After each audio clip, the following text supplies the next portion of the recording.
Next, going off what Jim was talking about launching, you might as well start there for proper setup. And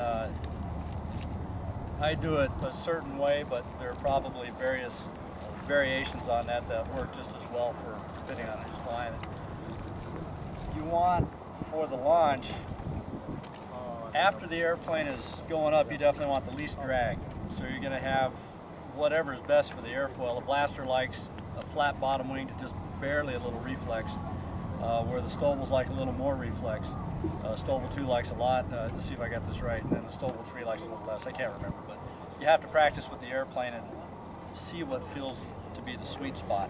Reflex being the flaperons up a little bit as opposed to flaps, opposed to camber. And once you get the airplane after launch pointed in the direction you want it, you don't want to hold transmitter elevator stick to hold that. You want it to be doing it on its own, so you don't have to think about it. Launch, if you have the option of having a preset button, let it go when it's at the angle you like, or you get the timing down maybe just a hair before that. And as the plane's going up anywhere from 75 to 90 degrees, you just coast and putting your flap stick back up or thinking, okay, I need to push over the button now, but you have some time and you don't have to think about flying it. Not everybody's going to have that option depending on their transmitter. I flew with a DX7 for a year. It didn't have a preset button, so I had to CG a hair forward. My launch setting on the flight mode switch had a little up elevator, and it was enough that the plane would curve up and push a little down. I still had a little reflex, but it would curve up, I'd push a little forward. You still get, if not the same height, very close to it. When we do the launches like June was talking about, the same thing I do. I put a little camber in with my preset. It goes up quicker, and it's going vertical right away. I have personal reasons why I like that. One is it's not flying out away from me 30 to 40 feet as it's curving up, which gives you an opportunity to SAM somebody or hit their plane and destroy both, or just hit somebody in general. It's nicer to get it up and away and safe. So I prefer having a launch preset for that reason. But I've tried it both ways, and not much difference. So don't feel bad if you don't have the ability to do it with the transmitter you have right now, to set up a preset that adds a little camber, a little up elevator to really get it to rotate quickly after launch. And then once you get toward the top, I'm going to say you're launching probably anywhere from 60 miles an hour, and if you got a really strong launch, 85 miles an hour. So way faster than normally be flying, and that's where the reflex comes into play. As you get toward the top, you'll be getting near your stall speed slow, so you're going to want to go ahead and get out of launch mode, put a little bit of camber in, a little flap, positive flap, and you want the airplane at that point to be trimmed for, let's say you're going to push over an area that's not too windy like this and you want to float. You'll have a little bit of camber, a little bit of elevator, and you want the plane to be flying at the minimum sink speed, which is just above stall. And again, different airfoils make differences on what you do with that, and you got to kind of find the sweet spot in the airplane. I fly the Blaster 2 and Stovall, and they're actually fairly similar in that. I have probably, if I measure from where cruise or flat bottom wing is to flap down, I probably have 2.5 to 3 millimeters max for my float speed. If I have the wing flat bottom, that's generally my cruise between thermals. Or if you're in wind like this and you don't want to float back because your float speed is too slow and it's drifting, you might use that as your more efficient cruise speed. And in each position of camber that you set, whether you're cruising or you're doing float, you feel like you're in decent area, you don't want to leave it, so you're just going slow and floating, you need to have the trim set. So if you look up, the boom goes to the horizon and it's flying the right speed, you can let off the sticks, it won't dive on you, too much down trim, it won't pull up on you and stall, too much up trim. It's very difficult to set that kind of trim in this kind of weather. You need a calm morning, something that the wind's not moving at all, and then you can practice with that. Release the plane if it starts to pitch up. Give it a little push before it stalls, and if it keeps trying to pitch up after each little push, you need some down trim. If it's trying to push up, you give it a little down and it just sits and floats after that, you're probably right in the ballpark. Another thing to consider with all this, of course, is CG. Further forward the CG is, the more the plane will try to stabilize. If it's going a little too fast, it'll pitch up, but it'll eventually stabilize and go slow. If your CG is too far aft, it's not gonna pitch up and try to slow down for you. It might actually try to dive. That's what they call it. Use the dive test to figure that out. The best way to set the CG that I know of is find somebody who's already got the plane, find out where they're at, and if they like it, use that as a ballpark. If you feel like the thing is reacting to speed changes, like you push down a little and immediately balloons back up on you, maybe too far forward. If you push down a little bit, it takes a long time, goes way too fast, very slowly pulls back out, you might need to push the CG farther forward a little bit. But if you can get that set and then trim the plane afterward so that the thing isn't trying to deviate from the trim speed. If you're on speed and you're floating and it stays there, of course with wind like this it's going to keep getting jostled and you keep having to level it back out. But if you do it in smooth air and it holds, that's where you're going to want it. It's probably the best it'll do for your configuration. One of the things to figure with, reasons to use camber, with the flat bottom wing, you have less drag. You're probably going to go further for the altitude. They call it best L over D. And you'll get probably the most distance for the altitude you're at. But because you're descending at a faster speed, you'll probably not stay up as long. Most of the tasks we fly is for how long can you stay up. If you're trying to do a 5-minute flight, the last one counts. A lot of times you're stretching it out. If you don't have the lift to just hold you for the 5 minutes, you're doing everything you can to stay up. Minimum sink, and that usually, depending again on the airfoil, requires some little bit amount of camber, slows you down a little bit, gets you in the minimum sink range, and then it's, depending on the airfoil, quite critical that you don't go a little too fast for that or a little too slow, because you'll deviate. If you go too slow, it'll start to mush. If you go a little too fast, you'll be pushing it into a speed range that's above most efficient. It'll be faster than most efficient. You'll come down quite rapidly. And and that's for flying straight ahead, doing floating and turning to see if you can sense the lift. If you find a bubble, start turning, and you find that the thermal is rather small in diameter, one of the better ways to reduce your diameter of turn or radius of turn is to actually slow the plane down versus going into a steeper bank. If you can get it slower with a little more camber, as you bring in the bank, it helps reduce, it's a more efficient turn, I guess is what I'm trying to say. So that might be a time when you use just a little bit more camber.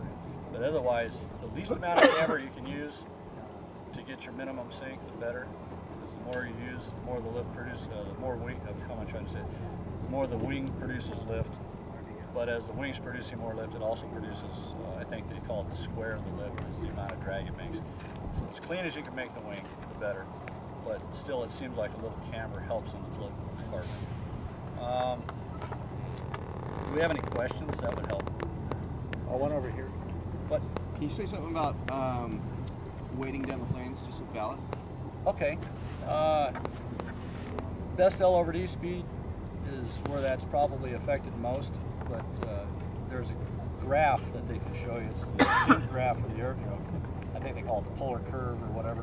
I'm not really that versed in it, but it happens at a certain speed, and if you are light, that happens at a slower speed.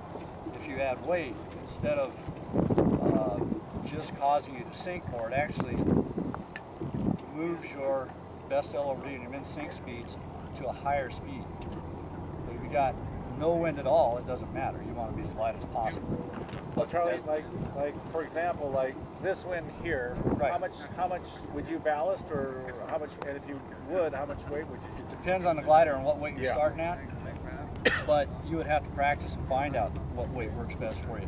What I would like to do is have my minimum sink speed match the blow, how much it's, because I'm going to get best L over D is a little higher speed, and if I want to move ahead, I'll bring the flaps up a little and push. If my plane's too light and my minimum sink is just blowing away, I'm already way too light. Well, what about your B2? B2? Noble. What about it? Yeah, In what right sense? now. Right now, I like this. This isn't too much wind for it unballasted. I like it. I can push forward and get some push, and it's still light enough that I can take advantage of the air. As you add weight, your minimum sink speed increases, but the amount of sink that you're doing per minute, let's say just for round numbers, if you're light, you're sinking 100 feet a minute. If you add weight, you're going to sink 150 feet per minute, but it'll be at a higher speed. And if you don't add weight, and you try to match the speed, you might be sinking 200 feet of back. So you don't use it at all for launch, you know, I mean, obviously it For factors inertia? into launch, yeah, but I would tell you that in certain cases it probably helps, depending on how light you start. If you start real light and the inertia is actually being, you know, you're beating into the wind and it's pushing you down, it's holding you back, and more inertia would help, there's a sweet spot. And it depends on the weight of your plane going in. what's a typical stowable? What is it, George? 9 10, and a half? 12? Most people run them empty at about 9 1/4. 9 and a quarter? The guys that run light equipment, the light push rod, we run them we at, build them heavy duty. 10 and a quarter is our build. 10 and a quarter, you think? 10 I'm and a under 10. quarter, I'm but about the 9. new fuse and tails, they're 10 and a quarter. I'm about 9 3/4 on my newest one. On your brand new one? The one you sold me. Yeah, that's not the newest one. Oh, okay. It No, doesn't have the heavy. body's heavy. You gotta add Now more I of know, those weights. but I don't throw like George does, so it'll probably last longer. You have to have enough weight to come back if you go downwind, right? Yeah, you need to move that That's polar the- curve to an area where you're efficient at the higher speed. Because if you're too light, you just keep pushing down, and there's not enough inertia to really Yeah, the move plane forward. just goes And it backwards. just goes backwards and down. The more weight you have represents more energy. Your min sink speed will be higher, but it will be at a higher speed where you can match the wind, and you'll be able to penetrate better. I don't know if that makes any sense. So are you looking to match the wind then, basically? You're looking to match the So wind? far, in other words, I've only been doing this a couple of years, so I don't really have a much better feeling than that right now. Guys that have been doing like Phil Marnes, have been flying along Oleg, those guys might have a better idea and have more practice and be able to tell you exactly what works the best. But for me right now, I just don't want to be, I want to be able to push up, surf, and be at my minimum sink speed and get the most out of it. Be the most efficient at the speed that it just sits there. And that's minimum sink. And if I need to move, I can push down a little and go. But if I'm moving forward all the time, that might not be bad. You know, maybe just enough weight to move a little bit forward. But the more weight you add, you know, the more energy you're trying to hold up, the more energy you're trying to store. It'll come down faster if one plane's a little lighter, the same exact airplane compared to a slightly heavier one. If the wind is not so strong, it's pushing the light one back, he can sit there and stay up a little longer than this guy that's moving forward because he's added more weight. But his sink rate, even at the best speed, is going to be a little higher, if that makes any sense. But you can get to better places. That's, you know, mobility might be an issue. Because I run in 2 ounces in the 3 today, and you can go anywhere you want to go. Where in his case, if he decided, well, I'm over here, I'm this high, I want to go over those houses where all that lift is because of the wind coming, he can't do it, and I can just burn right on over there. And he'll just have to, if there's no lift, he'll be stuck there. So, yeah, and what he says is right, it's true, but you can get, as long as there's conditions that you can get your plane up when it's got weight in it, as long as you have conditions that you can go up, then having a little bit of weight is in my opinion, better. He flies different than I do, but I like to be able to get way over there and way back, and without the weight, it's not going to happen. You're limited to your area where you fly, and if you don't find something in that smaller area, then you're in trouble. And that's why I like the weight. Today's a good example because it is generating good lift, which is enough for the weight. But on days where there's not good generating lift, what he's saying is absolutely right. That's perfect analogy. If you have the energy somewhere and you need to get to it, more weight's better. Because if the energy's enough to push you up, that's all it's required. You can add as much weight as you want, as long as when you got there, it's going to go up. Because your whole objective is to stay up a certain amount of time. Right, and get back in the field. And so now you got more mobility. But if the energy isn't available, anywhere you go, you're just going to come down earlier. So that's a very good way of explaining it. And on the stowables, I don't think having the stowable at 12 ounces is any launch doesn't help it. When they're at 10 1/4, I think they launch just as good, if not better. For the the V3. The V2, I haven't run much weight in. Charlie's done that a little, but I don't think it makes When any you weight up a difference. V2 and you weight up a V3, the V3 really starts to shine. Yeah. It really starts to take over. V2 is better for light air, much better floater. I've flown with George in what we call dead air, but it's really the still air after the sunset. And the V3 is coming down, the V2 is floating. But you let them both up, and it's the other way around. Now the V2 is coming down, and the V3 is moving. And the blaster 2s and 3s, generally around 12, 12 and a half is pretty good for these conditions right here. It's real pretty good. Barry gave me some weights to try out and put that plane at 14, and it's not worth putting that much weight in it. The only time I saw was a team select where it was really miserable weather, but there were some good pockets of it. Yeah. And Tom did reasonably well. But you had to hit them. If you didn't over there, you were in sync, and having that extra weight when you hit that sink, it didn't go anywhere but down.